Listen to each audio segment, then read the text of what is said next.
Good morning, good afternoon, and good evening, viewers. Welcome once more to Requiem for London. Our scene is set as a journeyman, a pilgrim, a lost soul wandering through the night, a man, a dead man, a man on a journey to find himself, awakens for the night, for the daylight is no longer his to have. And its touch burns as much as deep down his own self loathing scours him and continues him along the journey before him. He awakes tonight, though, with a mission, a very important mission. For you see, he arrived in this small town not more than a couple of nights ago. Just a simple stop on the road, just to pick up a bite to eat, and also to just be around the kine again. He has not been in contact with his oldest friend, one of his closest friends. Someone that well, if he was to stop kidding himself, somebody he was never able to get over, somebody who he shared a very important relationship with. And its unsuccessfulness has shaped his days and nights ever since. Nor has he been able to stay in contact with the group that grounds him, his his lads at the pub at the Greenwich Union, and that's why he chose to stop by the Briar Patch, just the local town pub, just to be around the people, around the laughter, around the drunken men and sometimes women, the boisterous conversations, the arguments, sometimes even the fights. It makes him forget about work, and while he is not working at the moment, and not the average kind of work you see, but the kind of work that leaves blood on your hands, it does make him forget for a time that he is a dead man. A man who carries an unwelcome fiend within him. Twice so now, after what happened. And it was there, just blending in, maybe talking up one of the waitresses, maybe just having a pleasant word with the person sitting next to him. It's so easy now, he finds. He can bring some sort of animalistic magnetism to bear with, well, not even the slightest bit of effort. But he fears the price that was paid in order to acquire this new power. He overhears a conversation with some of the people sitting at a booth a long ways away. It's started out as an innocent conversation as he eavesdropped on several of the different groups. But as he listened, he heard some very peculiar words being said, and it all started with the sentence, "Hey, did you hear about what happened to poor old Jim? Yeah, he's in bad shape, man." Well, of course he is. He went to the No End House. Anybody who goes there winds up like that. Like, no, sounds like a bunch of rubbish to me. I mean, it's not like it's like haunted or anything. That's just a load of bull. It's like, no, it's serious, man. No one's ever made it through that house. Heard there's a contest actually. Could win, and I actually forgot at the last minute. How much would you win if you go through the house? 500 pounds. £500 if you were to make it all the way through it. No, man, don't. It's not worth it. The place is not right.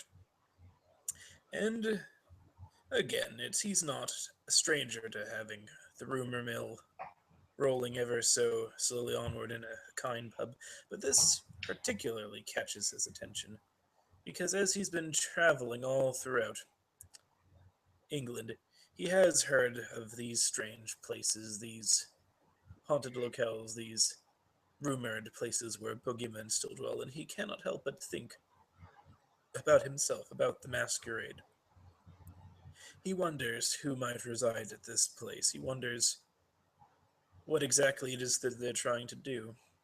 And his curiosity begins to get the better of him.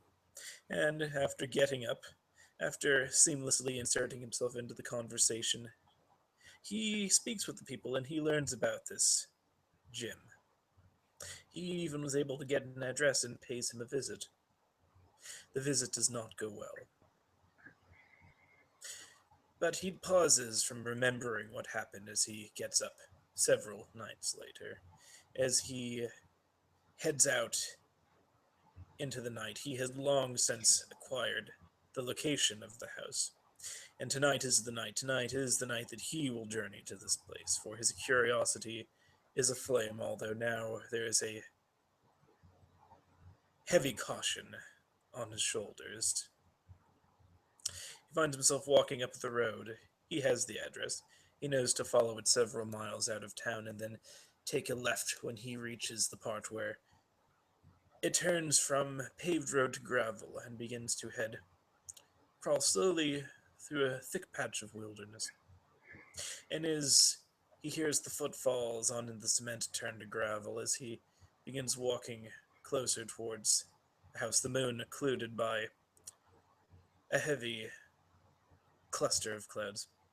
He remembers poor Jim Williams, locked inside his own room, his wife pleading almost, but so quiet, so frightened herself, asking him to come out, asking him to talk to the kind man. But no, when he finally was able to, in a manner of speaking, force his way in, the hostility, the look in his eye, the look of a broken man, not even his majesty is able to tame such a man, and his words still linger. No, no, I'll never speak, I'll never say, don't talk to me about it, don't make me remember anything but that. No, not the house, not the no end house. And before he realizes it, he enters a clearing. He sees perhaps a fence, the gravel leading up into a driveway, and a house just sitting on a lovely hill. Mhm. He, In fact, it might be a little almost disappointing to look at the no end house, but this is the place. From all the things he had been hearing, it looks like a normal house. Just one porch light on to look at in this dark night.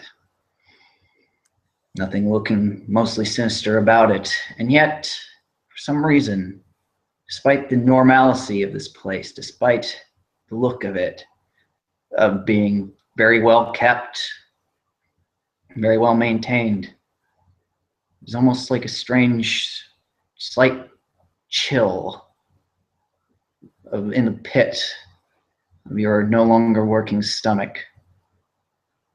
Something like dread.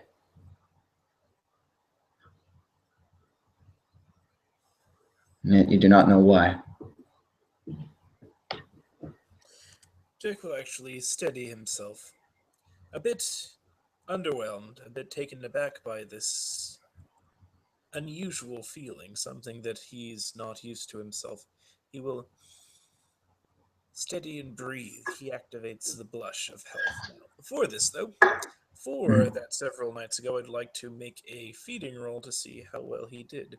of I would course. like to see if let's see, since he's going to be doing this socially, if a presence plus, shall we say, persuasion plus majesty be acceptable? That sounds good enough to me. Okay, How many dice sweet. would that be in total? Since I'm rolling for you. Just 5 dice. 5 dice. All right, let's take a look for you how well you do. And you got 2 successes. All right. I guess I'll add 2 to what he has currently, minusing the one for So far, that'll bring him to a healthy 5. Mhm. Good. Let's hope he Very doesn't have nice. to use those. Right, so activating the blush of health, he will begin to walk forward as he begins to look. He's going to see if he can maybe detect any movement. He's going to extend his senses. He's going to see if he can hear heartbeats inside. He's going to see if anything jumps out at him. Perhaps he'll see something move through a curtain or through an opening in one of the windows. Maybe he'll notice that perhaps there's a backlight on. Maybe the garden has been used outside. Maybe the pathway has been walked on more. Just better than just going in blind, after all. And as you extend those senses out and you're beginning to take in more of the house, the odd thing is, despite the fact that there are windows and stuff, the curtains are all drawn, and the only light seems to be coming from the front porch light. And the door in front is this heavy, thick wooden door that doesn't have like a window through or anything. And as you maybe take a small walk around, you find that there's only the front door. That's odd.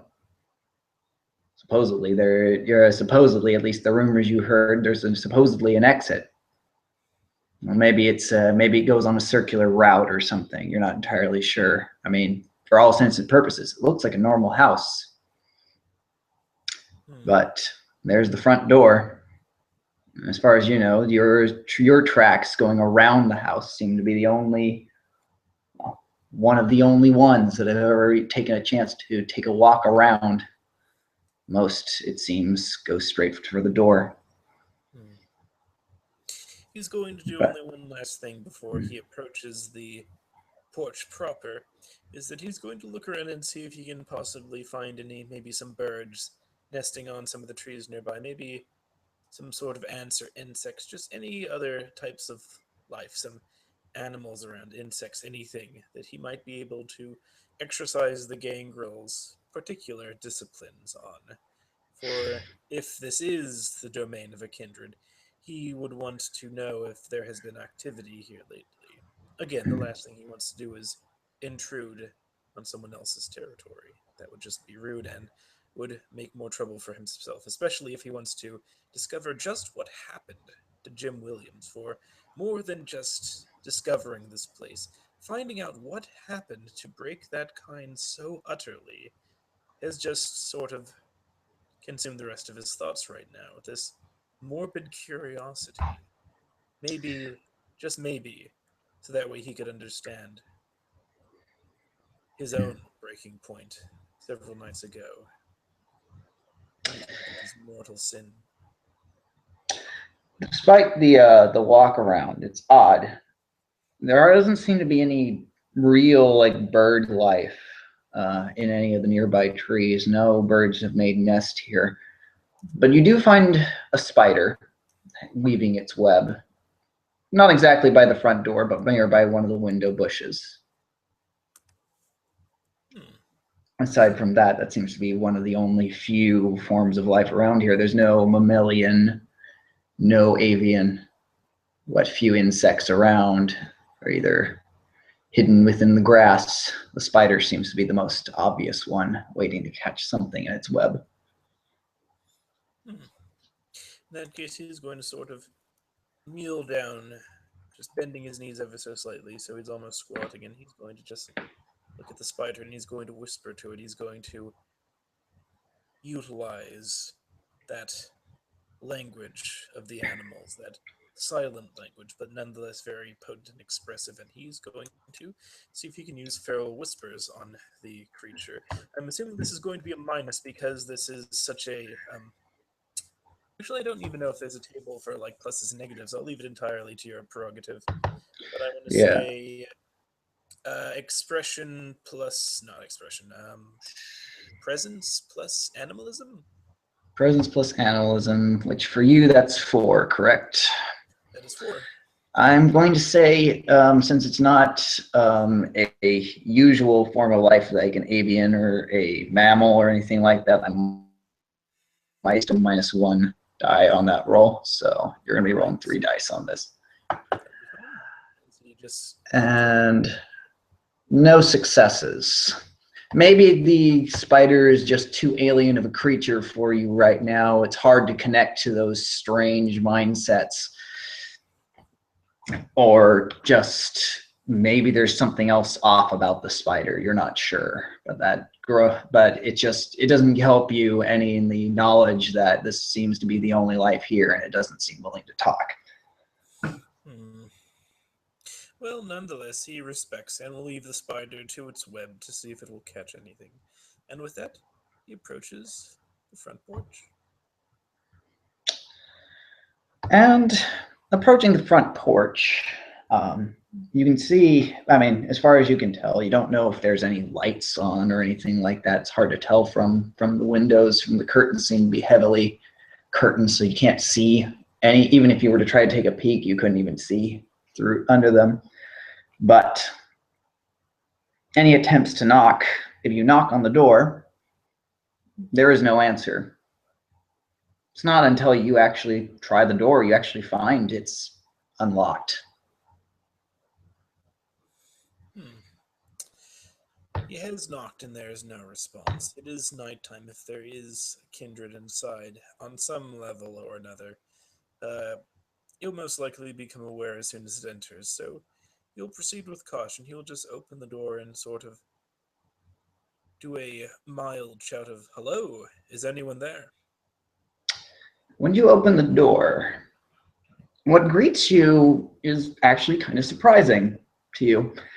The door, what you walk into, doesn't look like like a front room to the house. It comes to your mind as soon as you walk in. This house must be really heavily modified to suit a particular purpose, because when you walk into it, it's almost like walking into a hotel lobby. There's like the front desk. There's some seating chairs and wage units for a waiting room, and a place where obviously someone would stand behind the front desk. But the thing is, it also looks like it's a hotel lobby that's been decorated for Halloween. You see some jack-o'-lanterns here and there, some fake bats, some boo ghost paper along the thing. The thing is, there's no one in the room. There's no one behind the desk except for a sign that points that with an arrow pointing to a door. That when you look over it, the door has the number 1 and a plaque on it. And what it says, and the sign reads, "Room 1 is this way. 8 more follow after. Make it to the end, and you win £500." Okay, he's going to raise an eyebrow at that. Because this sort of reeks of that the artist, and he has met a kindred artist before, since he has been to the Shunt Club, and he is not a fan of art. This sort of almost campish like Halloween decorations, the sign, the arrows, this customized house. This definitely reminds him of the bunny's handiwork, but there's no way that the bunny would have his influence all the way out here in the middle of nowhere. No, this must be some other kindred, maybe even just an eccentric mortal, who knows, but it definitely reeks of one of those kinds of places, the place with the live performance pieces where it's meant to just get any rise out of you. So he closes the door behind him and approaches. He looks around again, looking to see, well, this is a hotel lobby. Does it look like any of the keys to any of the rooms are missing? That's the odd thing. There's not even a key there. There's a key rack, but no keys on it. And there's only one door through the house. There's not even upstairs. The only door is through door 1. Well, he's come this far. It would just be a absolute waste of a night if he goes back now, especially if this place was able to frighten a kind. But who knows? Maybe he just got a really good scare on him. That maybe this is one of those roadside. Oh gosh, what are they called? Landmarks. Like the world's largest cheese wheel, or world's largest like bucket or something like that. And so he will go to the door and he'll reach out and just open it. Mhm. And as Jack enters, what he's greeted with is almost even more gaudy and over the top than what he saw. It's like he's just stepped into literally the Halloween aisle, as far like the big Halloween aisle or the big Halloween storage, and everything was bought up. There's like there's sheet ghosts hanging from the ceiling. There's disco lights going around and a Halloween soundtrack going as well. There's the over-the-top cartoony animatronic zombies crawling out of the dark wood floorboards. And there's even like on tracks that as Jack begins walking through to the clearly labeled door number 2 that's right across the room, not too far away. There's even 1 or 2 points where like a cardboard hag of a witch spins on a track going before trailing back off again. It's overly cartoonish. He's going to take a look back and he's going to honestly think about just going right back through the front door at this part. This is either some sort of sick joke or he doesn't even know. It's oh gosh, he gets so frustrated with these artistic types. Well, he definitely could use the 500 pounds. I mean, he left his wallet back in his safe haven back in London before he went on here, and as as easy it would be just to sleep on the bottom of the Thames or just in a random spot in the woods again, it was rather nice to sleep on a bed, even just for a little bit. Just simple things like that remind him about being human, and he really liked that. So he's going to continue forward, just going past the cheesy animatronics, just rolling his eyes every so now and again, as I suppose they might have had charm sometime, and I guess they still kind of do, as it's a throwback to human ingenuity for trying to learn how to startle or how to scare with these caricatures of real horrors. But he just continues past them towards door number 2, but he does still keep his ears open. He still looks around to see if he might sense a heartbeat, maybe somebody manning one of the animatronics, since if they are going, it means that there must be a control room somewhere or another. So you reach door number 2, relatively unmolested. The worst that may have came was one particular swoop of the cackling cardboard witches turning out in front of you going before wheeling back off. And once you go through door number 2, you're brought into a room with, obviously, this room has a fog machine in it. And the Halloween soundtrack is still going on, and there's other things going on. It seems to have, they've increased the quality a little bit better as here. There seems to be little robot mice skittering around at your feet as you go by. There's one point, actually, where a Freddy Krueger animatronic suddenly lunges out of the mist as, "I'm here to be your greatest nightmare." As he flashes his obviously fake glove in that animatronic way before jerking back and going through the set line over and over again. But aside from that, that's the most frightening thing that comes out of this place. Otherwise, it's mostly. Hmm. He is seriously And it's beginning to not. examine why he's Yeah. here at this point. Yeah. As he's It's not realizing too. we cannot. Yeah. Yeah, please continue. Yeah. It's not too.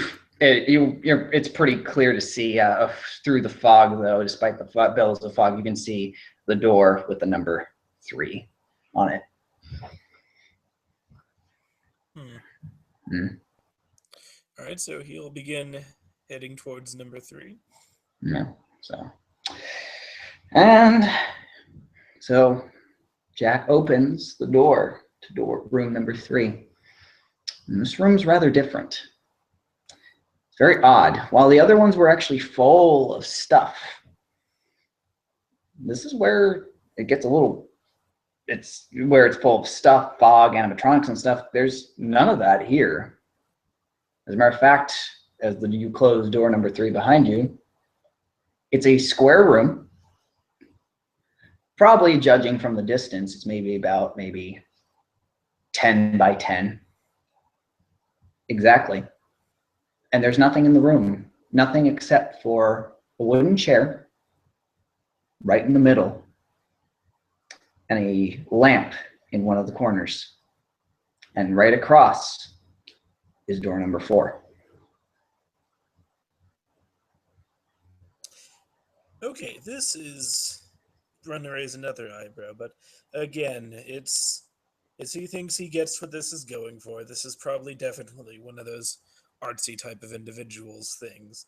He saw the same thing again at the shunt club, like going past a person like bathing in like water that's made to look like blood, like go past a person who pulls out a violin and plays it and then starts eating cheese. Next, there's animatronic bunnies, then 5 identical women singing about Mr. Stitches. It's it is just trying to get a rise out of him, and he's getting very frustrated at this point. So he doesn't even like bother. I mean, he part of it is that he's feeling a bit something else right now. His frustration is sort of making the yearning coming back. That yearning for the sweet, sweet, just vitae of all, the vitae of his own kind, the urge, the feeling that he's been trying to put away so desperately these past couple of nights, but it's definitely rising again, and he loathes it. It reminds him of everything that he's done wrong. And in frustration, he doesn't even bother to look around the room. He just heads straight for the 4th door. Now just eager to get done with this and then just leave this house behind.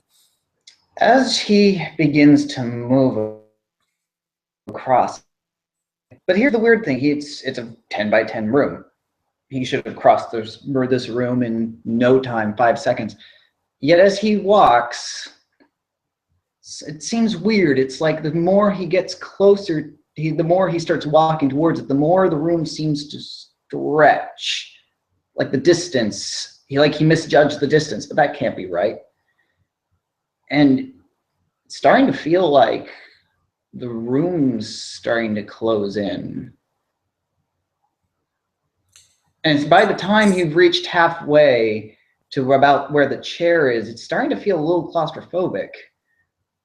And the doors still but you've been walking for maybe 15 seconds. You should have been on the other side of the room 5 seconds ago.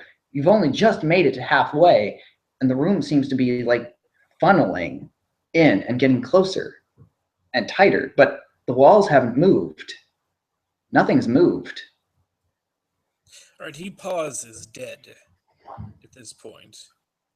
He just looks to his left. He looks to his right. He looks back the way he came. The door is still quite a ways away at this point now. Did he misjudge the room? Is this some sort of stupid funhouse where it's designed to look smaller than it actually is? Oh my god, that's probably what it is. Oh, he should not have listened to this. This is the last time he goes to some tourist attraction just because he hears about it at a pub. He's just going to keep going, just keep mustering on, just frustratingly now. Another 15 seconds pass. And he's gotten closer, but now the walls are pressing in against his shoulders. At a point, you have to actually turn sideways. Everything's cramped. There's no way this can be. It's compressing you. You're lucky you don't have to actually breathe. Actually, it's probably one of your greatest advantages here at this point. But there's a certain point as you're just about to reach door 4, you kind of almost feel yourself get stuck. You actually have to reach out with a hand to grasp the door handle. And even if when you turn back, despite all the pressure of this weird sensation of having the walls suddenly press against you on almost all sides, against your back, against your chest, against both your shoulders in the sideways position, you turn your head. But this doesn't make sense when you look back. The room is perfectly 10 by 10. Okay, he's stopping again at this point, partially to. Uh, okay, okay. This is not some sort of funhouse. He admits it. This has to be some sort of kindred ability. This has to be some sort of discipline. He's had some strange things used upon him before. Maybe this is more like the bunny than he thought. Maybe this is the den of a Nosferatu. Maybe this is like some sort of nightmare discipline used against him. Z did that once before. He made himself look like a fucking living corpse for just a second. It scared the living daylights out of him. This must be something. At that point, he's going to just sort of announce to the room, because at this point, if this is happening to him, somebody knows he's here and somebody is dealing with the trespasser. So he just goes, "All right, I apologize for trespassing upon your domain. My name is Jack Callahan, and I wish you no harm. I came here because I was curious and nothing more. If I have disturbed your domain, I will leave, and I am terribly sorry for doing so. For I have traveled far." There is no answer.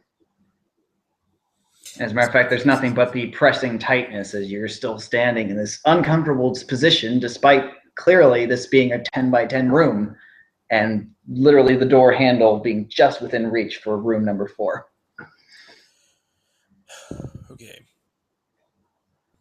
He's going to put his hand against the cramped wall. It just looks like he's pushing up against air, correct? Well, well, to your perspective, as you look at it, it's like the wall's right in your face, but when you look back, everything's a 10 by 10 room.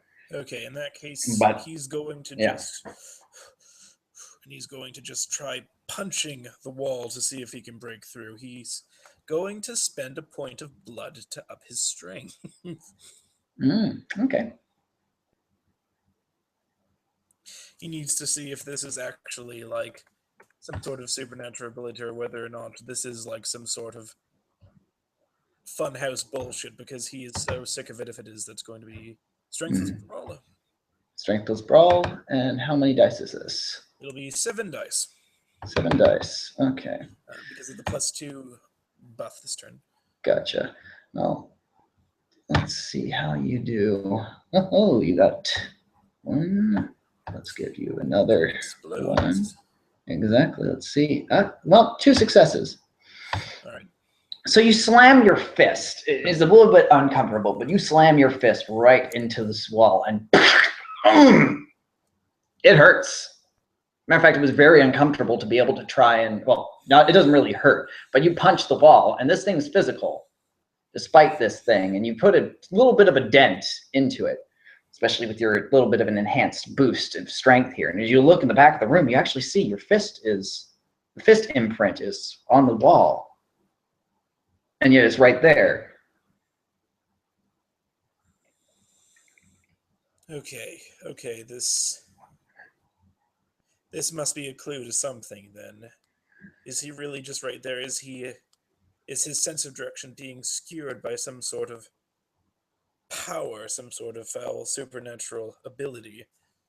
Is he so close to the door, but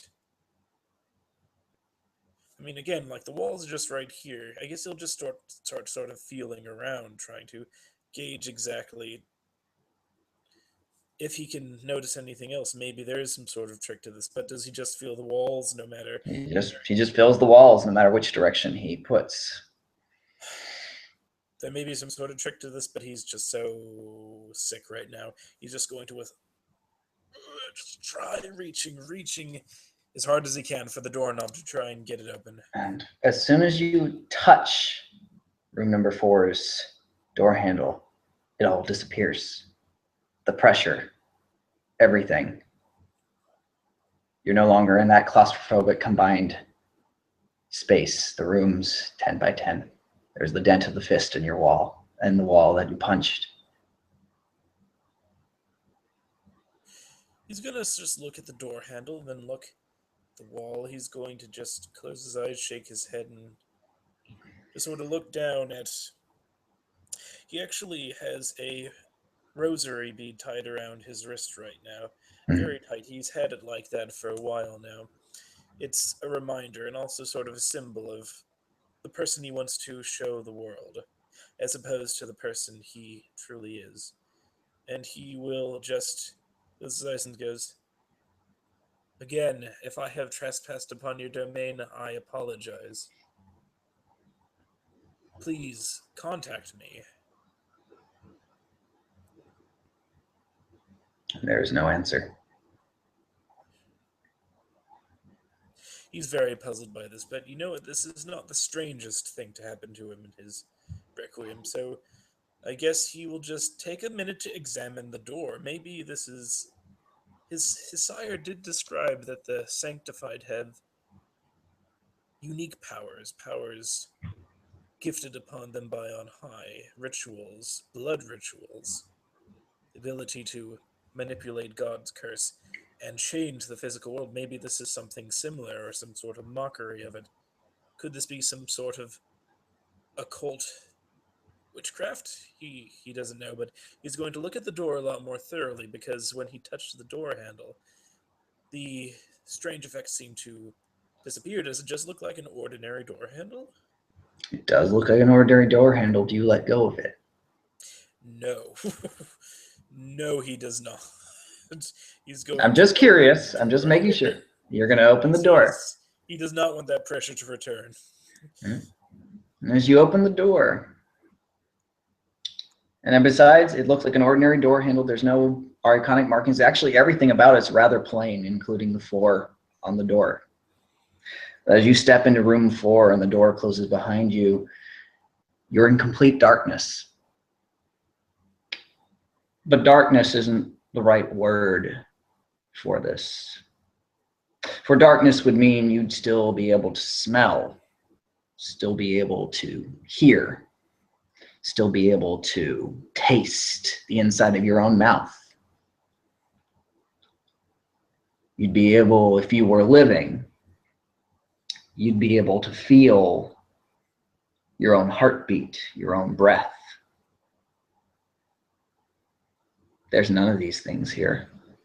And you're using your blush of health now, so you have the shallowness of that bright breathing and the shallowness of a heartbeat, but you feel none of that here. In this darkness, there is no sensation except for what you feel at the tips of your fingers. And it's at that point, and that point specifically, that Jack realizes he should not have come to this house. Panic begins to set in now. This is not right. It's no wonder that that kind was driven to that edge. Does he feel the door handle behind him? You don't feel the door handle behind you. Oh no. Okay, he's going to try and compose himself. Would this be a resolve plus composure? It would indeed. And right now you're using your full dice, so Okay, so right now, even with the deprived condition in effect, because the urging is still there, it's just right now fear is slightly more important. yeah. All right, So how many dice? two dice. 6? Can I How take an many? auto success unless there's a penalty on it? There's no penalty on it, so you managed to start calming down. So you can take an auto success on this. You're starting to bring yourself back down. The darkness and the sensory deprivation and the fact that you can't feel the door handle behind you and all this sensory deprivation. But as you're doing this and you're probably starting to stumble around trying to figure things out, you do hear something. As a matter of fact, you begin to sense something. It's the only thing you can hear and the only thing you can sense. A low hum. And it's very, very low at first. But you know where it is. You can almost feel it. Even with your enhanced senses, you're trying to push that out with the fingertips of your touch. You can almost sense it. You know exactly where this thing. There's something in this room with you. There's no heartbeat. There's none of that, but there's something else in this room with you, and it's humming. And as it's getting closer, the humming's getting louder. All right. That is freaking him out immensely, but since he is able to remain calm, he's going to try and remember. what is the most advantageous thing for him to do right now? Why, to escape. But since he cannot sense anything, that is definitely not something he's going to be able to do anytime soon, or should I say immediate. But if he can hear that thing, perhaps that thing can hear him. So he's going to take a gamble, and again, maybe it's that gangrel instinct, but he's just going to go, even though he probably can't hear himself too, just Mm. let out a low growl himself, or at least do his best to, even though there's probably going to be a massive penalty to this. Yeah. He's just going to try and make this growl to this thing. Maybe like have the fangs descend just to let his beast more come towards the surface to showcase that I am no kine. I am not like that poor sod who came before me. If Okay. you attack me, I will fight back. And I'm gonna say, what's your presence plus intimidation? His presence is going to be. Presence is 3. Okay. His intimidation is 2, but he has a specialty in threaten. But not only that, he has an area of expertise merit for threaten, which Mm. believe means he gets a +2 instead of a +1, which Okay. would So put make that at it. That would 7, I be 8 believe. dice. 8 dice. Well, you are going to take a -2 penalty because it is dark and you can't hear your own threatening growl here. So it's going to be 6 dice Hmm. for All this. right. But otherwise, you are going to make that threat and no successes. Oh, curse you, sensory deprivation. So he So has you, not you called have his no source. idea. Like, But the otherwise, you can feel it. It's getting closer and it's getting closer. It doesn't seem to be intimidated at all, and the humming's getting louder and louder. You can almost tell. You almost know it's right in front of you. Not like directly in front of you, but it's in front of you. It's only maybe a few feet away. And then suddenly the lights turn on, real briefly, brief flash for a second, and you see it. Nothing. There's nothing there. Nothing at all. But as soon as the darkness returns, its presence is there again. And the hum turns into a high-pitched shriek. And it launches. It's moving fast. Like suddenly, it's like almost like you almost feel like it's almost skittering right at you. well, that is, well, I don't think. Well, I suppose he did succeed in his resolveless composure, so he's going to want to scream right now, but I think the beast is going to have other options, as he's going to just sort of. Yeah, he's going into fight or flight mode right now, and he does not think he's going to be able to flee. So he just bunkers No. down into a crouched position, just waiting for the thing to attack him, praying to God that the curse put upon him is greater than whatever foul curse is upon that thing, for it is foul, it is wrong, it goes against everything. I mean, Mm, it is so bad. yeah, it is. Well, whatever it is, go ahead. What was your defense value? Oh, well, you don't get it. You can't see it. You can sense it, but Yeah. it's where it's coming from, isn't that? So let's see. Well, Your stamina will soak a bit of it though. But it's more the pressure from this is the fact it's not so much the damage that's going to get you, but really the force of the strength as it bashes you and sends you like hurling into the wall, into one of the walls, and you slam into it. And you're sliding down, and you feel something like catch as you're stumbling down. As you realize that's a door handle. oh my, how much damage did I take from that? You only took like you did only take like two points of damage in total from it, and that was like lethal damage. Um, was it magical damage, or would his undead physiology have converted it to bashing damage? Because that is It also would have going to determine. converted to bashing. Okay, thank goodness, because if that thing like actually was able to harm him, he might just lose it just completely right then. Because oh gosh, that would have been bad. Right, Yeah, so he's yeah, not too bad off right now, but yeah. But it's still scary. It did hurt him, and is good probably God, pretty yes, strong. yes, if there's a door handle right there, there's not even a second thought. He's just reaching for it, turning it, and then just going through and closing the door behind him. And as you stumble through into here, as you close the door, you're immediately hit by the sensation, and the humming stops, and your senses return. As a matter of fact, you're probably blinking for a few moments as your senses Uh, return and uh, everything. as he realizes that he probably did scream there at some point. He can feel his heart beating even though it's dimmed. It's just like dun, dun, dun, dun, dun, dun, dun, dun, as his fangs retract. No, definitely, there must be something about this house more than just the cartoonish. Perhaps the cartoonish bit was just a lure to the real Oh, horrors. yeah, he's getting angry now. But when you Trying to turn calm around, himself. it's the real thing though. Is I mean, you don't. Thanks to the blush of health, you're actually starting to feel a little bit of a thin sheen of sweat on your brow. Thanks to your blush of health, so you're beginning to realize this room is actually kind of sweltering. And then the sounds are starting to really come to your mind, and it's like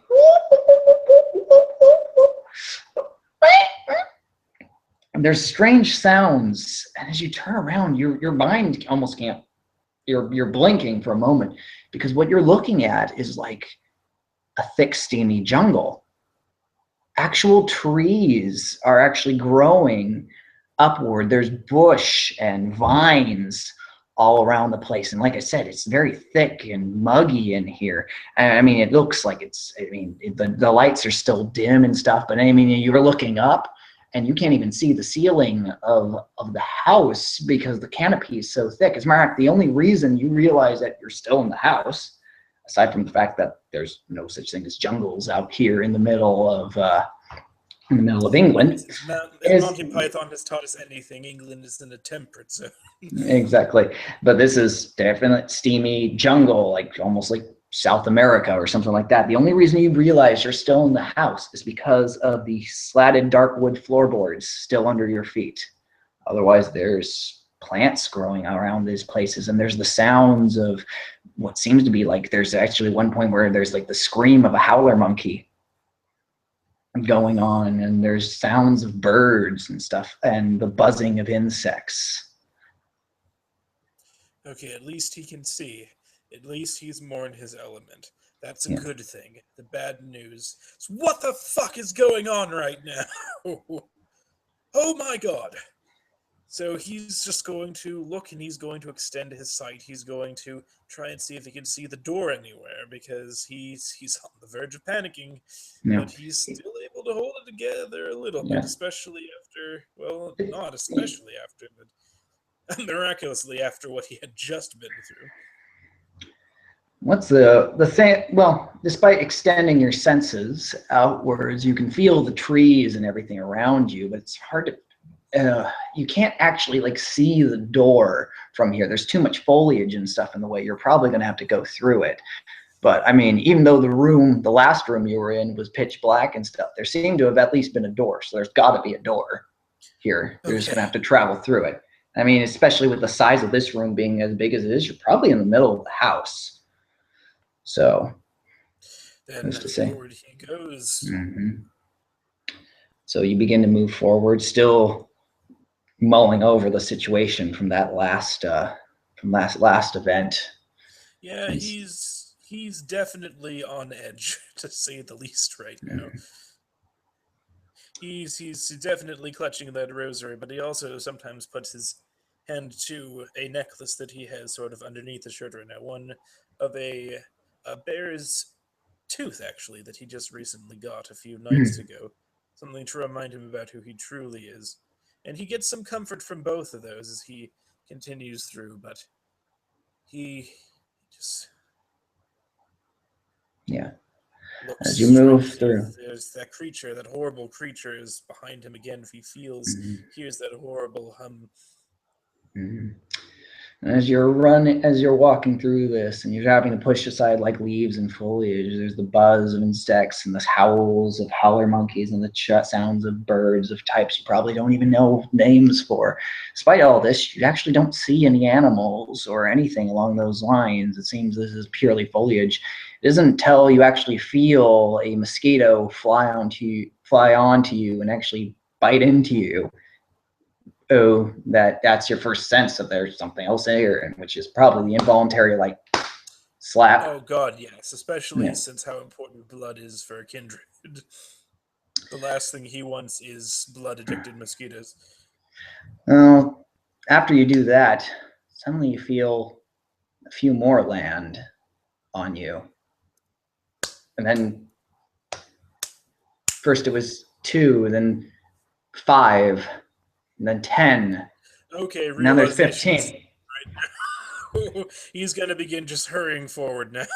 Yep. But here's the worst part: as you're starting to slap yourself, and you feel these, you realize as you look down at one point because there's almost a point swarm and stuff like centipedes and stuff crawling along your legs and up your pants and all across your skin. This thing is dropping onto your scalp and beginning to run through. As you look down, trying to rub these things off, you realize there's nothing there.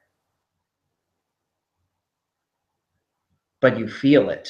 You feel it biting. You feel it stinging. You feel them crawling and biting and stinging into you.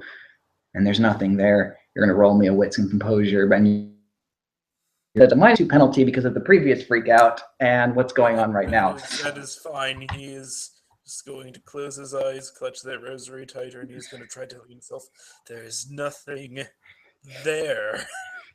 There's So nothing there," and he's going it's to a roll four it's a wits dice. 4 dice. Okay. And no successes. And it's he's saying that there's nothing. Something is going to go into his mouth.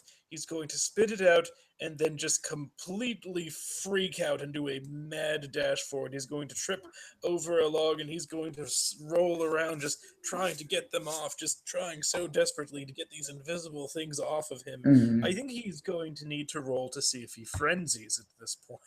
okay. The beast senses danger, although it can't see it and it confuses it. Yep. So what am I rolling for you here? It's wits plus composure again, but it's capped by my humanity, so it'll be just 6 dice. All right. Or I will actually, it would still be 6 dice anyways. I'll still roll your 6 dice here. So, oh ho, good news. Okay, okay, You're gonna okay. okay, 4 successes. Okay, so slowly but surely he's going to go from rolling around on the ground to crawling, and then to just trying to stand as he's being eaten alive by this invisible swarm. He's just going to cry out, "Ah! Ah!" and carry on. And there it And is. As you're stumbling through with the sensation, as things are just like getting into your mouth, crawling up your nose and stinging your eyes. There's like you can almost feel like tears coming into your eyes, the blood tears coming down just because of your own natural. At this point, it's beyond just what the blush of health is giving you. It's you're just the blood tears coming down your eyes because this is just so unnatural, all so encompassing. None of this is natural. This isn't right. None of this is right, and it's beginning to beat into your head about what Jim was saying. This isn't right. This isn't right. And what's worse, as you see door 5 right there, and you're crawling towards it, you hear the low hum okay, from at that room point, 4. is it coming behind him or ahead of Yep, him? behind him. Okay, he's going to forget about the insects at that point. Like, being eaten by insects is a lot worse, or a lot less worse a fate than whatever the hell that thing will do to him. So Yeah. he's just going to So continue forward. yep. And in that last moment of desperation, you grab the door handle and it's all gone. The humming stops. The insects instantly stop biting you as you hold onto the door handle to room 6.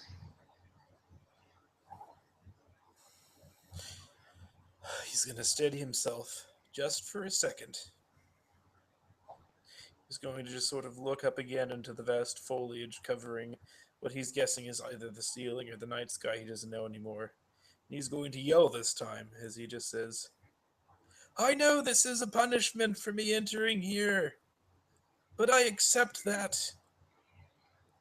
I know my curiosity has brought this upon myself, but nonetheless, I will still continue on and accept that punishment, for that is your right as lord of this manor. But if you have any kinship towards me, show yourself so that I might know your face, your name, so that this punishment will not be without meaning. Even though it's a blatant lie, he's just trying to egg the thing out, if there is some sort of thing controlling this. Nothing comes out. Nothing answers. There's nothing but the cries of howler monkeys and the chirping of birds and the buzzing of insects. He's going to open the 5th door. 6 to room 6. It's room 6. Yep. When you open the door and you walk in and the door closes behind you, you find yourself in a carbon copy of room 3. The chair in the middle of the 10 by 10 room and the one lamp in the corner. And there is no door. And as you turn behind you, there isn't a door behind you either. The door you just came through is gone and there's nothing but a solid wall. Okay, this time he's going to pay a little bit more attention to the room. He's going to look at the chair, he's going to look at the lamp, he's going to see if anything stands out. And if not, the chair was put into the center of the room for a reason. There may yet be a chance that he can get out of here alive. That is his only concern right now. Although, heaven help him if he finds out who's responsible for this. But that's a fleeting thought, spurred on by anger and fear, and a bit of denial that this place might actually be for real, that it is something that is beyond understanding. And what does he see? As you look at the chair is just a plain wooden chair. There's nothing special about the chair. And the lamp is the only source of illumination in this room. Otherwise, it's just plugged into the wall. And even when you look at the wall, that's weird. It's like there's actually no plug-in. How is this thing producing light? And the walls are plain and solid. There's no doors. There's nothing in this room except for the chair and the lamp.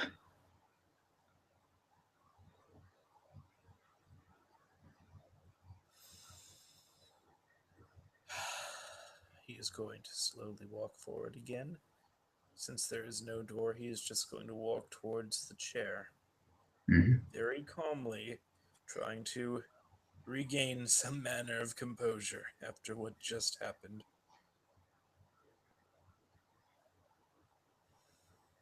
And if he makes it to the chair without the walls crushing down upon him, he's going to sit down in the chair, hoping that some sort of secret will be revealed to him.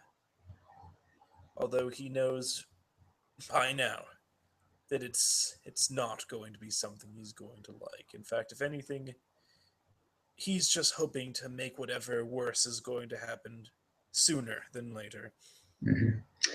And I mean, you've traveled throughout this room several times. You've checked this chair at the room. Aside from the fact that it looks exactly like room 3, the walls don't press in, nothing. It's exactly a 10 by 10 room.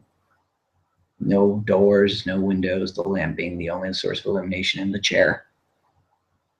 And you sit down and you're pondering now, what on earth is this whole thing? Your calls have gone out and nothing's answered.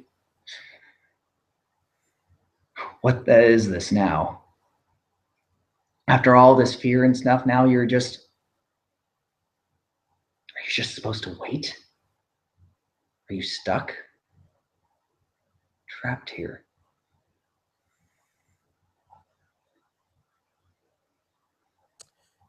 He's going to try and remain calm, although the longer he waits, the less hopeful he is. Mm-hmm. Right now, he doesn't need hope. Right now, he needs to survive. Right now, he's not going to survive if he does not have a level head. He's sitting in a chair. There is a lamp, the only source of illumination. Perhaps if he turns the lamp off, the door will reveal itself, but if he's a gambling man, as soon as he does so, it will be dark. And he doesn't like it when it's dark in this house. So he's just going to sit and wait. Maybe for a few minutes more. Maybe indulging that tiny bit of hope that perhaps some sort of secret is revealed. Maybe there'll be some sort of projection on the wall from an unknown source. Maybe he will get some sort of answer for what is going on here. You're giving up already? A His voice behind you blood. speaks, and it's the voice of a young girl. And Oh, his blood is going to turn to ice at that. mm,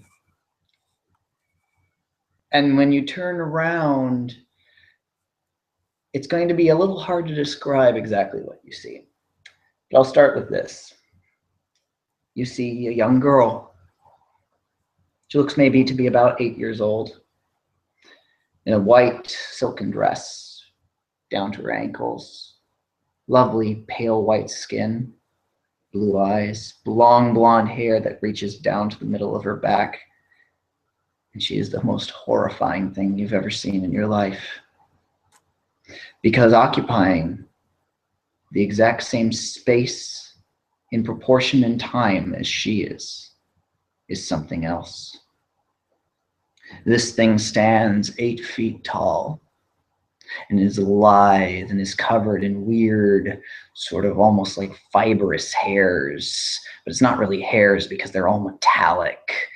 Its legs bend in like 3 different directions and its feet end in talons.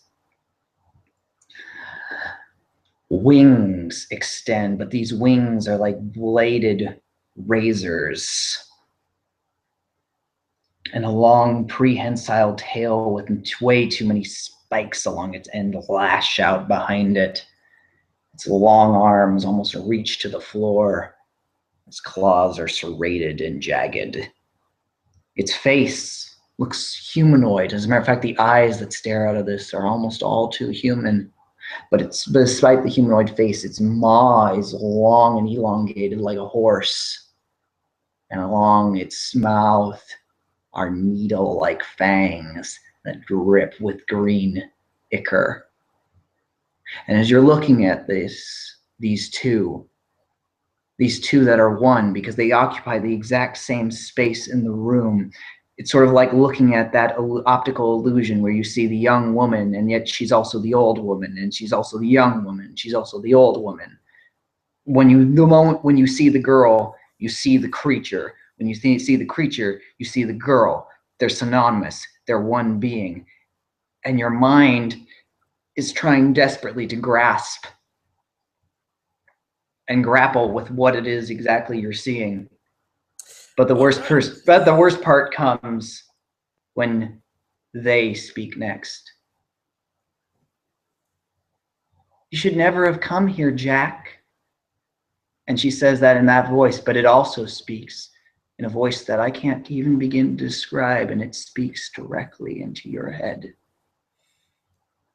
And that's where we're going to roll a wits and composure roll. You're rolling I 3 was going dice. to say that. Oh. Oh, my goodness. Yeah, you are lucky, sir. You are lucky. You got 1 success. But even then, this is not good. And you know that. But he Yeah. remembers that he told them his name, and that is the important part. So as he gets up, he's actually going to go to one knee and he's going to say, I apologize for intruding upon this place. I must admit my curiosity got the better of me, and I humbly accept the punishment that you have provided.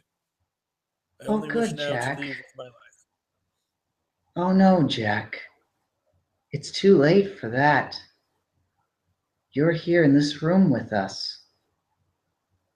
And it says she's speaking into your head. You should have listened to Jim. You should have listened to him when he told you not to come here. You should have listened to the people in the pub when they said you shouldn't come here. You should have never drank from Stone's Hope.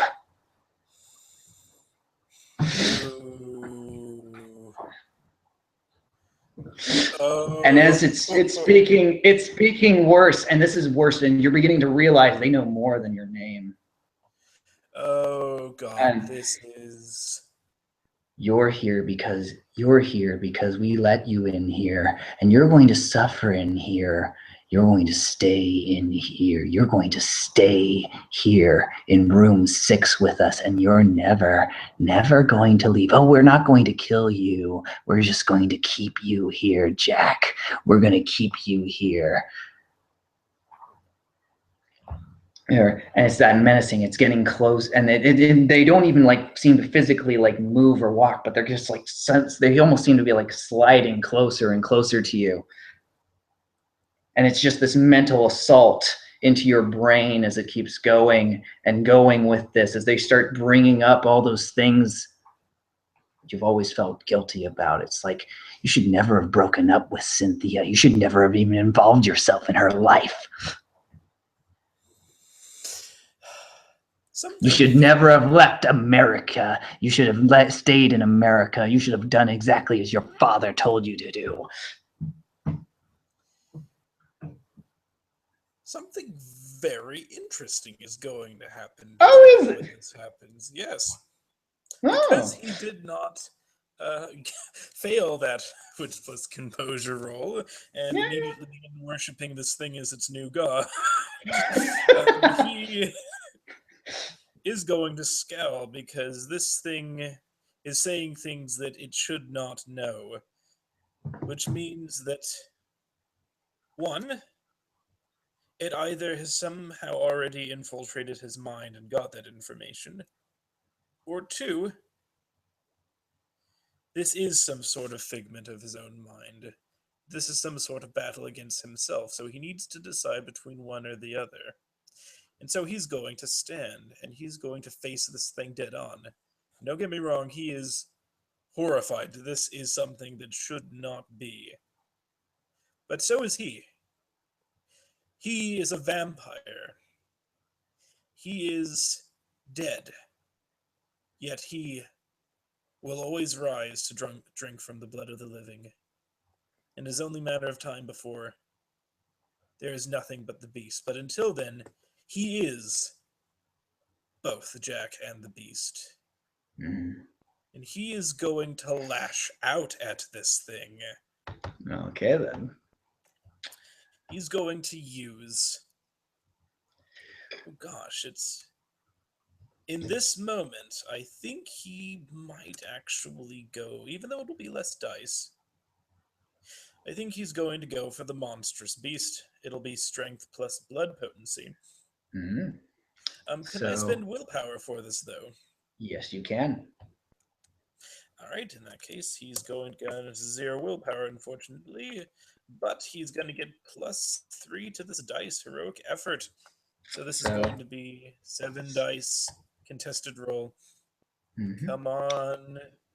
Let's see what your dice is. You've gotten 2 successes. All right, roll low, roll low.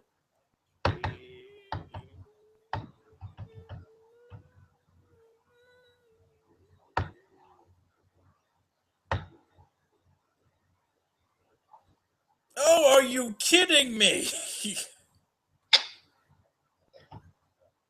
Let's see here.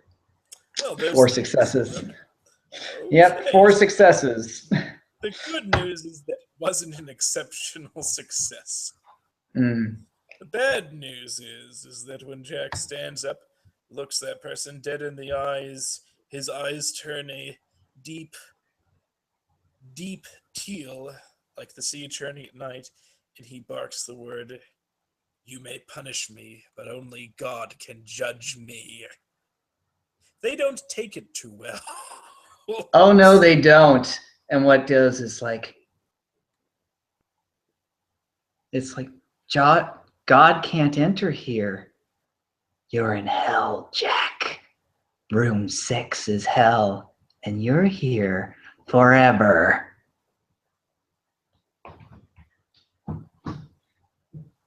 So, in that case, what condition did Jack just get for pissing himself? Okay. Well, that's a good question. What condition did you just get? Well, The normally, what reason. that means is if it was a kindred and it lashed out back, then it would basically impose whatever condition it is. But since I'm guessing this thing is not a kindred, I Oh guess no, it's it's not. the killer's prerogative then. Mm-hmm. That's a good question. Um, it's not spooked because I think spooked sends you off to go out. Well, it might be spooked because this I thing think is it would not be natural. spooked. Yeah, you got spooked because this thing is not natural. This isn't kindred, and whatever it is, you almost feel like maybe this is the fucking devil for all you know, because it or some demon of some kind, but especially from what it just said here, and the fact it didn't take too kindly to your words there and its statements, and it seems to have knowledge of you and stuff like that. It's almost like a panic now. You need to get out of this room. You need to get out of this Yep, room somehow. yep. In that case, since in order to act accordance with the spooked condition, he is going to act in a way that either hinders or complicates things. Yeah. And so he's just going to go, no, no, no, no, this can't be hell. This can't. No, Oh, yes, it you is. can't judge And you're me. stuck here forever. God can't hear your words. We're the only ones who hear your words here. And he's just gonna flat out attack the thing now. Okay. Is he just is like, no, if I can kill it, then I can leave. That's it. That's the only thing I can do. It has to die, or I'm gonna be stuck here forever. That's the Yeah, only yeah. option. That's the only option. And you're rolling. What's your attack dice? Since I'm Should we bro- go to initiative? uh, you know what? It's yeah, we'll go with initiative here. So. Alright. In that case, 1d10 for me. We'll Mhm. see. His initiative bonus is going to be +5 to Okay. whatever number on the thing is. You got a 5, so you have a 10. Right, so Jack's And the got 10. thing, this thing, got 9. Right, so Jack's going to go first. Yep. Alright, he is just going to just. Ah! And he's going to lunge and grapple the girl slash creature spawn from hell. Mhm. The devil himself. Given what If he's that's what it experienced. is. And he's Um, going to try and grapple them. And then he's going to try going for a bite attack next turn. okay, let's see if you can do it. It's got an interesting defense mechanism here. But so what's your total dice if you were to be attempting this grapple? Alright, strength plus brawl, so that's going to be 5 dice. It Minus his has defense. its defense is 8. Well, this is going to be a chance dice then. Yes. No success. Alright, so he gets. How does he get blatted in the face? Well, you go and it's not there anymore. As you go to tackle it, it's not in front of you anymore. And you smack your head against the wall, and you're dragging your fingers across it for a moment, and it's right behind you, and you can feel its breath on your neck, as it's still whispering these things, things. Oh, how's it feel to know that every choice you ever made brought you to this place, brought you here? As it's just compounding into your mind right now. And what it's doing is it's trying to break your mind, break your will. So it's another wits plus composure. All right, that's 6 minus the egregious amount of penalties that Yeah, I'm still getting. Oh. So that's a failure. So he's just going to collapse onto his knees and just start shaking. He's like, "You're no, no, Oh, you're yes. lying." Yes. I'm not lying. You know it. I know you. Every last bit of you, inside and out, you worthless little sack of shit. And it's like trying to desperately, like there's that weird panic, and you're just like in a frenzy, like trying to, like, scratching at the walls. You got to get out of here. You got to get out of here. There's got to be a way out. There's got to be a way out. Out as it's whispering this to you, and you look up, like those blood tears in your eyes, and you feel it, the worthlessness of yourself as it's straight on there. But there's something in that blurred vision. You almost have to wipe it for a moment as you're looking up.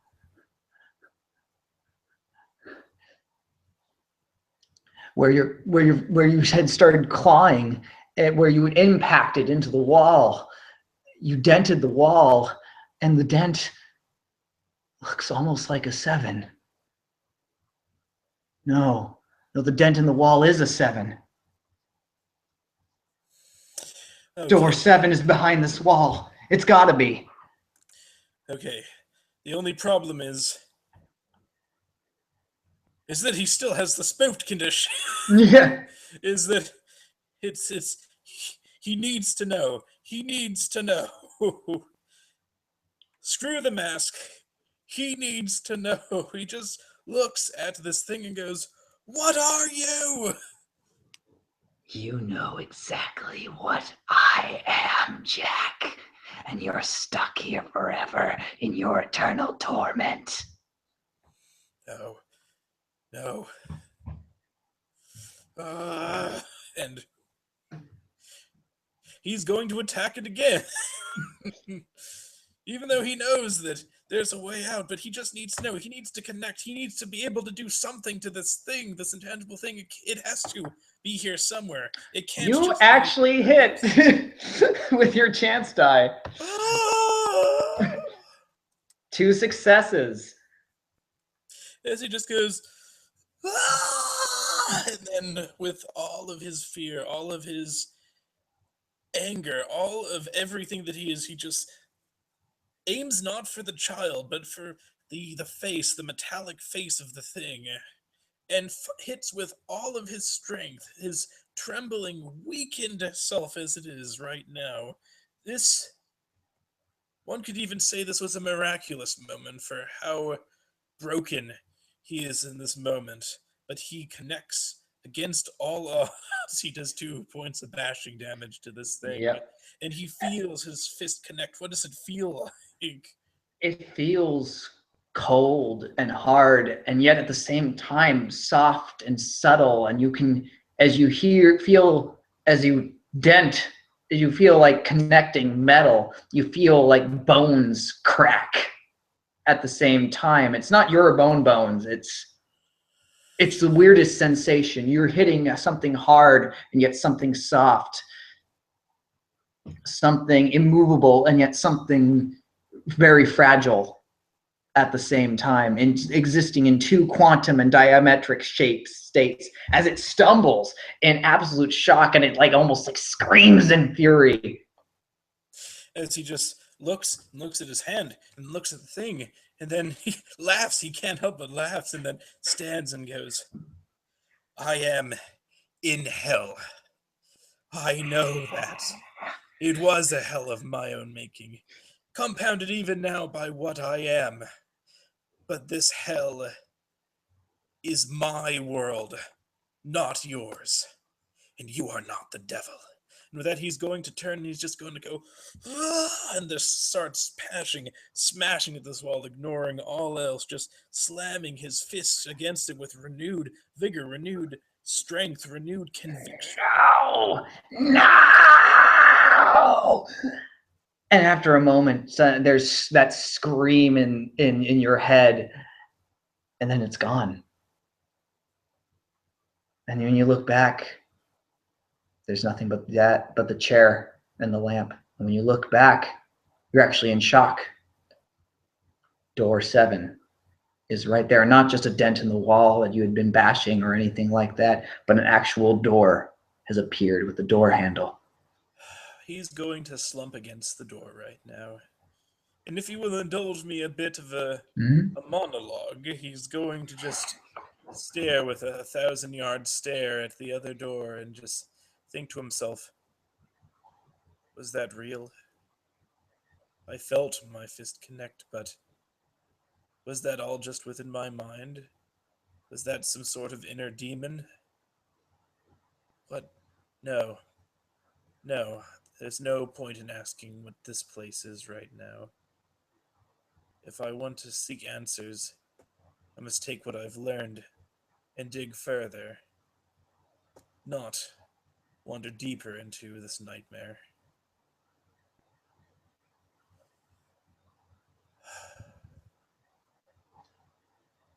And with that, he's going to pull himself up and open the door and step into the next room, room number 7. And when you step out, you can't believe it.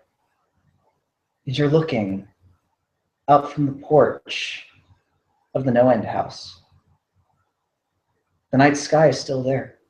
Spider is still weaving its web. And when the door closes behind you, you look and it's the front door of the no end house.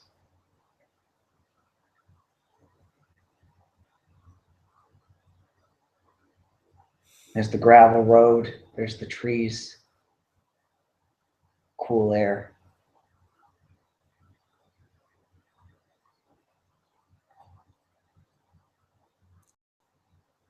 He'll think to himself, was this all just some sort of illusion? Some shithead Nosferatu using its powers? Was that really a demon, a real demon, tormenting me inside that place? Am I still in this place? Is this room number 7? It doesn't have a wooden floor, but who's to say if anything is real after experiencing that?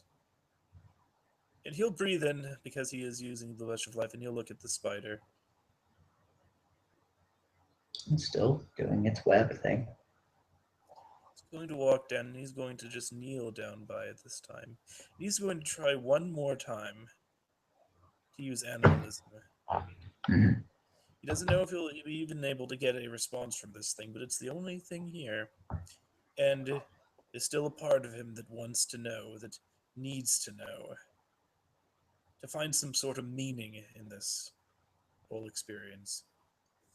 And it's just going to be, I believe, presence plus Animalism. animalism, so 4 dice.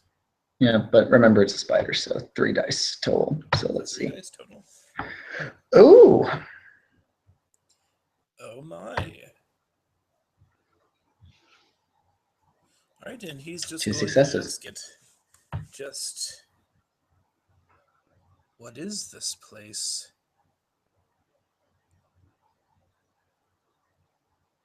Spider looks up to you.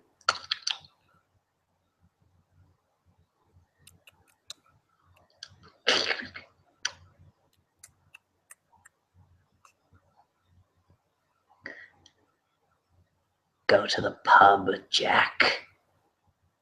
That's where you'll find the door to room 8.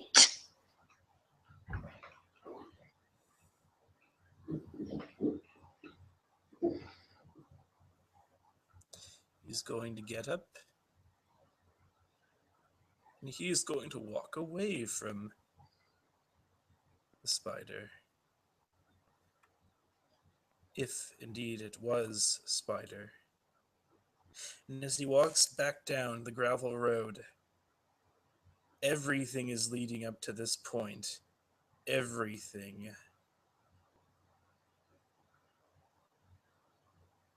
The pub was where it all began. It does make sense. Maybe this was a trap. Maybe the spider was in the pub all along. And he finds himself running. He's running down the gravel road. He's running down the paved road. He doesn't need to breathe, even though he's doing so. He's just running, running with that unholy stamina of his. He runs for miles. He runs back into town. He goes to the door. Is it open? Is it locked? It's not locked. You open it. He runs inside. And immediately when you do, you wish you hadn't. What you see is the most horrifying sight by far. There are mutilated corpses on all the tables, all arranged in a big giant circle.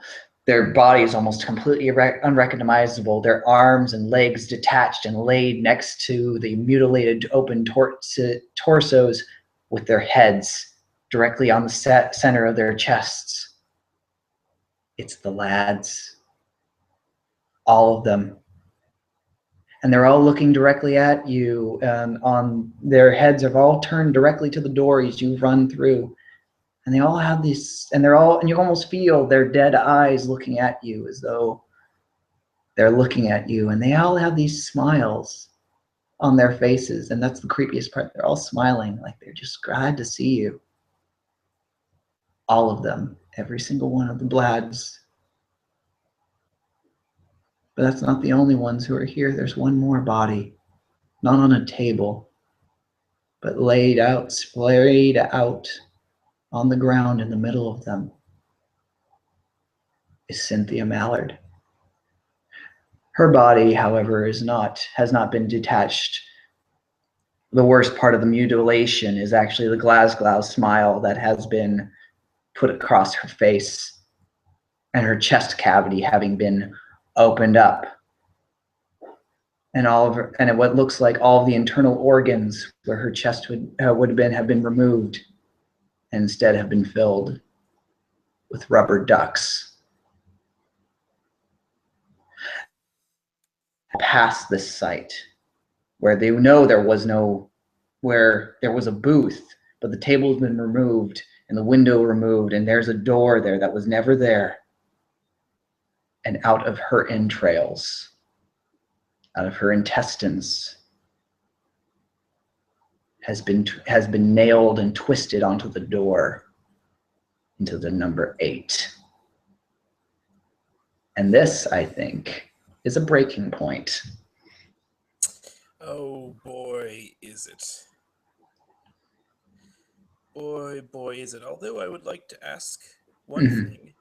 Yes. It has been made very clear to him that he's either being manipulated to see things that aren't there, or whether or not these are illusory.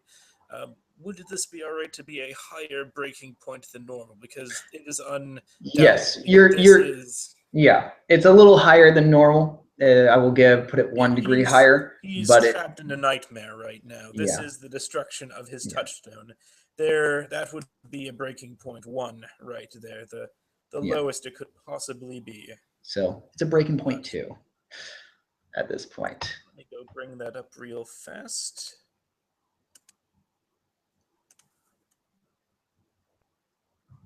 But yeah, quick that's question though. Does yes. he get a bonus? Because he doesn't know if this is real or not. For all he knows, his touchstone are all dead. Is this a detached roll? It's probably a detached roll, yeah. To be honest, with this house the way it is, it may be mindfuckery with you. It may, you don't, whether or not it's real or not, the worst part is as you're looking at them, this doesn't make sense. You know, this house has to be playing tricks on you. It has to be. But at the same time, the blood and the gore and the smell and everything's so real, and their faces and the smiling, as you're trying to grasp at this, their smiles almost seem to grow a little wider. This house is wrong. This house is unnatural. So 1 dice, -2, -3, chance dice. That's right, ladies and gentlemen. Chance dice on a breaking point. Fail. Hmm. Not a dramatic failure, but a failure.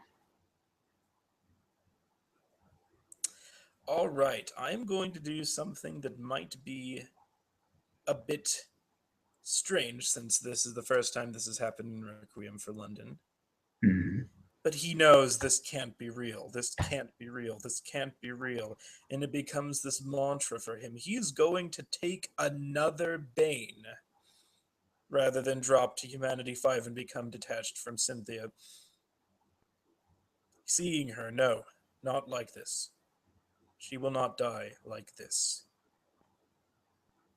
And that is for you to be chosen at reflecting the situation. I will mark down that he does have a new Bane now, so he's going to take a -2 to all humanity rolls from now on. All right. We will discuss that at the end of when the scene finally closes, because we are not done yet. And I don't want to go through everything just yet. We'll figure that out at the end. Understood. But suffice to say, it will most likely manifest when he, if he does get out of here. And numbly, he walks over past the desiccated corpses of his friends. And what's Even worse is that you almost feel, as you're walking past them towards that macabre 8 on the door, you feel their eyes following you, and their smiles are growing wider.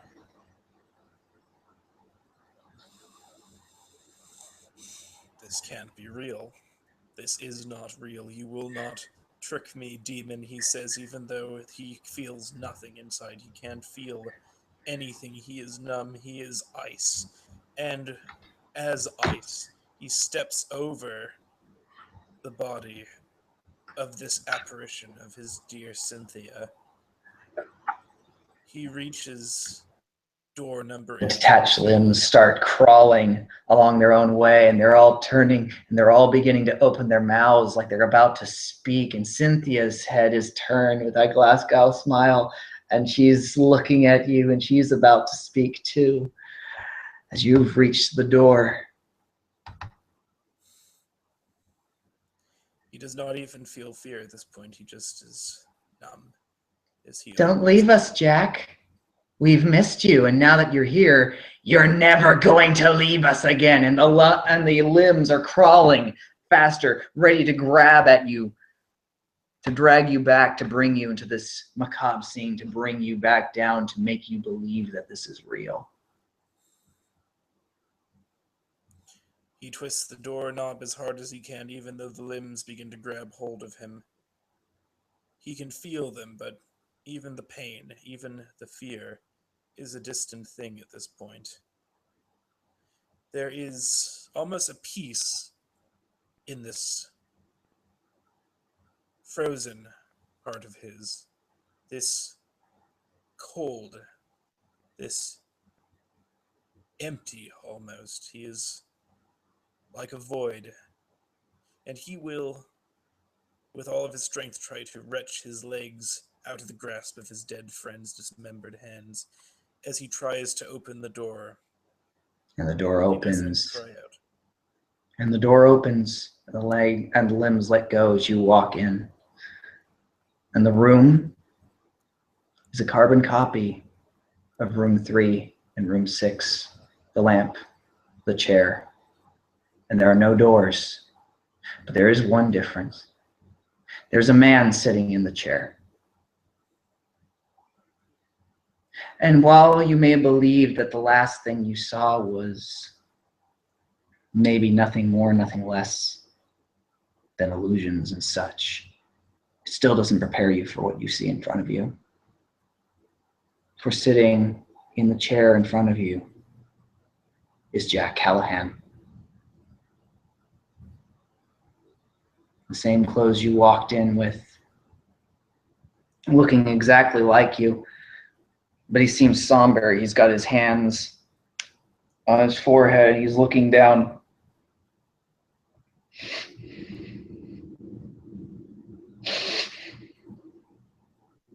As Jack Callahan will approach Jack Callahan, he'll just look at him and say, "End this game."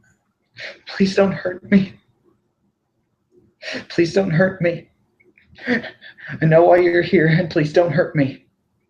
I don't want you to hurt me. Please don't do it. As he'll look up and he'll examine the room, he'll say again, more to the house now, "End this game."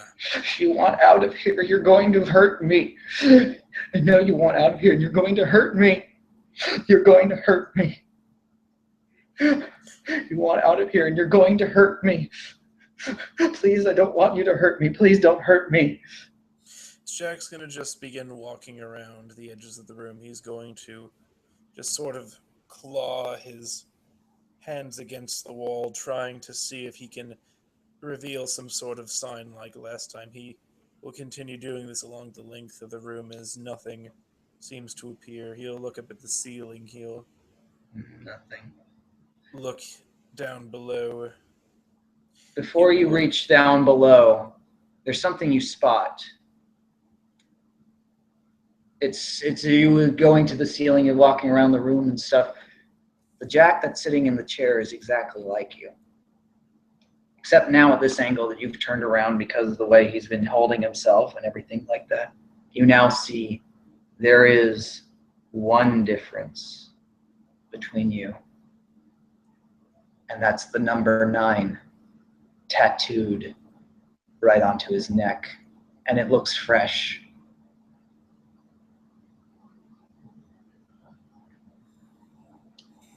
You're going to hurt me. You want to move on? You need to get. We want to get out of the house. You're going to hurt me. I don't want you to hurt me. Please don't hurt me. Is this some kind of joke? Is this some kind of joke? You're going to hurt me. I'm not going to let you hurt me. Please don't hurt me. I don't know if you're someone made to look like me. I don't know if you're just another illusion of this place. But if you are a part of me, then listen well. There is a lot worse things in this world than pain, and a lot worse things in this world than death. I should have just died when they killed me, but I didn't. I came back. I came back, and now, no matter what I do every single night, just like this house, will progressively get worse and worse, if not from the plans of those who are like me that either want to use me or whose agendas go against those I work for. Like the old job. You remember the job, right? Yeah. Yeah, I remember the job. You know how it is. It's all like that when you're dead. Doesn't matter who you are. They're all one big criminal enterprise, one way or another. This house, this is a requiem in a nutshell. It is just one room after another of horror and unspeakable horror. The only difference is that I have to keep walking. There is no path forward for me but to keep going from room to room. But you are free. You can leave this nightmare behind.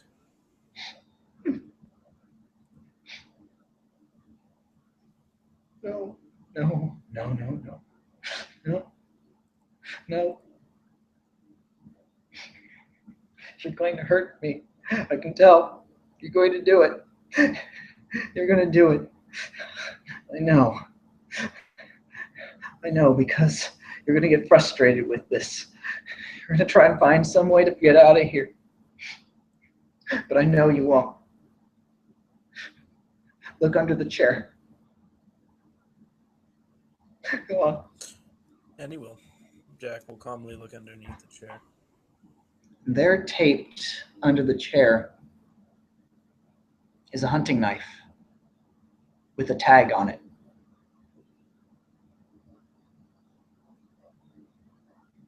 And the tag reads, "To Jack from management."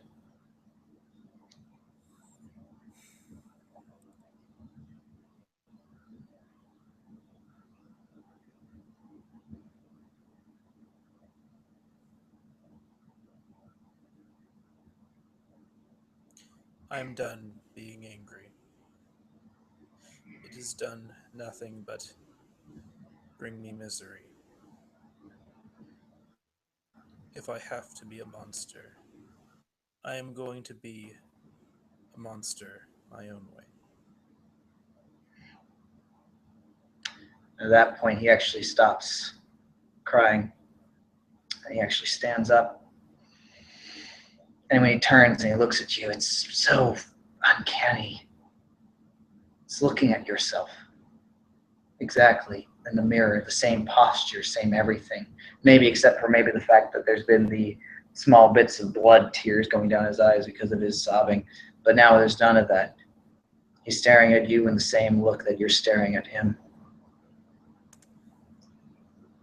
Then I'm going to hurt you first.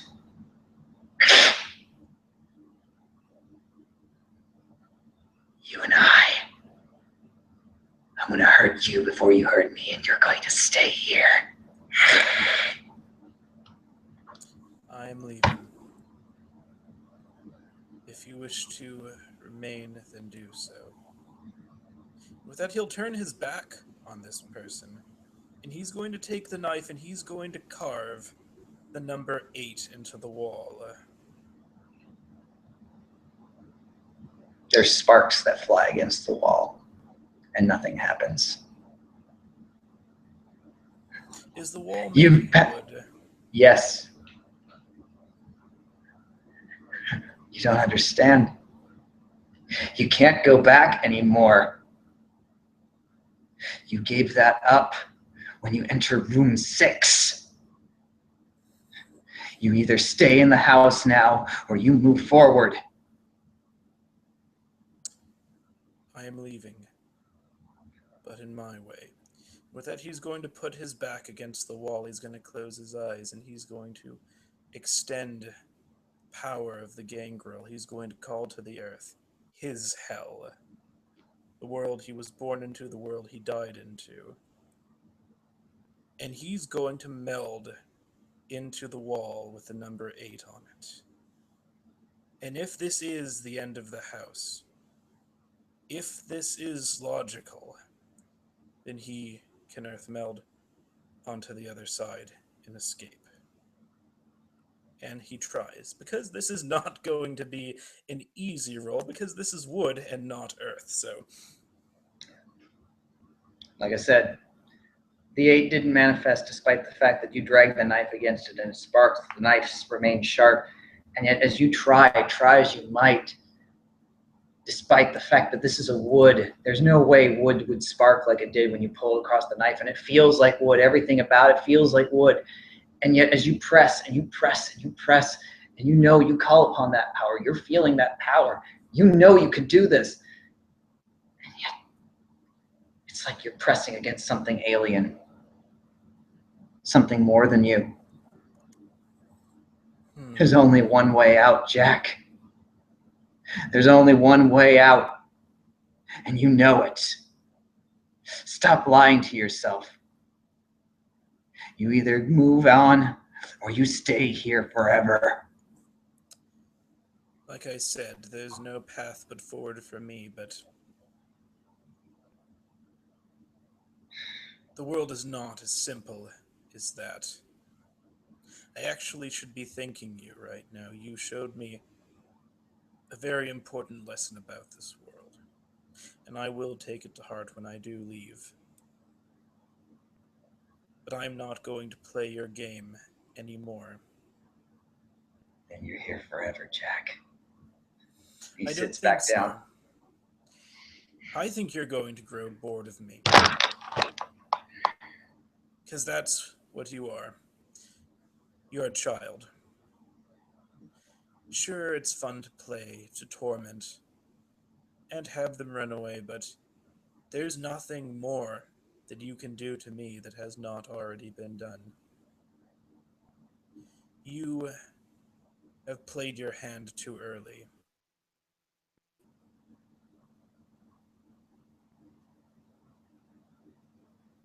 And he'll sit down too and just stare at this person.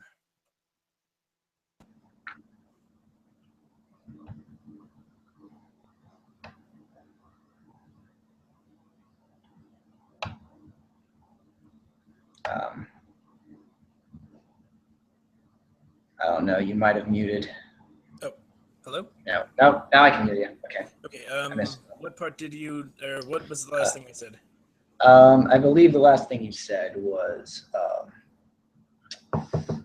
"You're not going to hurt me because you were bored of me," along those lines. Oh yeah, the whole, it's like, you're a child, basically. You're going to grow bored eventually.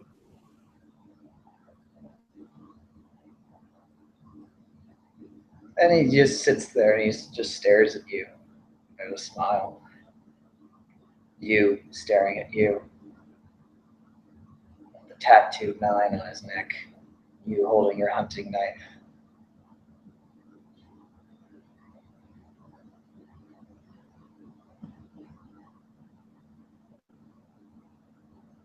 But nothing happens. Time passes on. 1 minute becomes 5. 5 become 10. 10 become half an hour.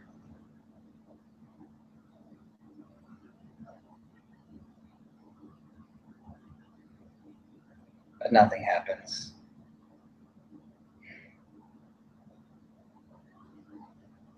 And here you are in room 8.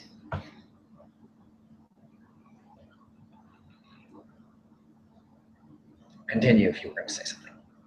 No, he'll continue to wait. Cross-legged, sitting there. He'll even close his eyes at one point. He left London to try and see if he could live with himself. And he's finally found out how to do that. He is done playing this creature's game.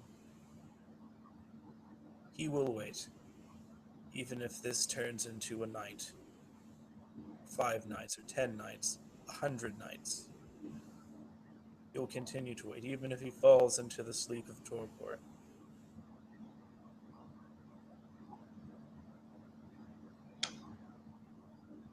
I guess then that means this is the end. Jack Callahan's story, of Jack Callahan's Requiem. Indeed. For the no end house has been aptly named. Not even Jack Callahan could make it. For in the end, he wouldn't do the one thing that would bring him to room 9 and perhaps his salvation. Indeed. Some say that he is still sitting there to this night. Maybe he has become one with the house. But nonetheless, with his rosary in his necklace, and the numbness, the horrible numbness, his requiem comes to an end. So thank you all for watching, and have a wonderful night.